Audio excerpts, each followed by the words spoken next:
Israel और Hamas के बीच लगातार युद्ध जारी है और ऐसे में इजराइल ने एक बार फिर से हमास के कई राहत शिविरों पर हमला किया है, जिस हमले में कई लोगों की जान गई है, जिसमें निर्दोष के साथ साथ कई ऐसे लोग शामिल हैं, कई महिलाएं, कई बच्चे भी शामिल हैं। इस बार इजराइल ने हमास के गाजा पट्टी के एक स्कूल को निशाना बनाया है, जिसमें तकरीबन 30 निर्दोष लोगों की जान गई है और साथ ही साथ कई घायल बताए जा रहे हैं। आपको बता दें कि ये युद्ध तकरीबन 1 सालों से चलता हुआ आ रहा है। उस वक्त इस युद्ध की शुरुआत हुई थी जब हमास के आतंकियों ने इजराइल में घुसकर इजराइल के तकरीबन 1200 लोगों को मार दिया था और उसके बाद तकरीबन 250 लोगों को बंधक बनाकर हमास के आतंकी अपने साथ ले गए थे। और साथ ही साथ हालांकि बाद में तमाम तरह की किरकिरी के बाद कुछ बंधकों को छोड़ दिया गया, लेकिन अभी भी इजराइल इस बात को लेकर दावा कर रहे हैं उनके 99 नागरिक अभी भी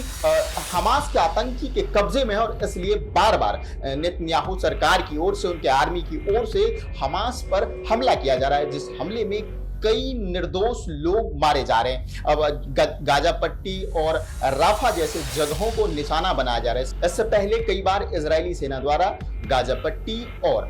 राफा के कई राहत शिविर जैसे स्कूल, हॉस्पिटल को निशाना बनाया गया। इसमें तकरीबन कई हजार लोग अब तक मारे जा चुके हैं, जिसमें निर्दोष लोगों के साथ साथ आर्मी के भी जवान शामिल है जिनकी मृत्यु हुई है इस हमले में अभी तक। हमास और इजराइल के बीच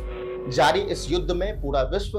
2 भागों में बट गया है, जहां कई ऐसे विश्व हैं जो हमास के समर्थन में हैं, तो दूसरी तरफ कई देश इजराइल का समर्थन कर रहे हैं। ऐसे में कुछ देशों में इजराइल की किरकिरी भी हो रही है, नेतन्याहू सरकार की जगह जगह आलोचना भी हो रही है, क्योंकि जिस तरीके से बार बार इजराइल की ओर से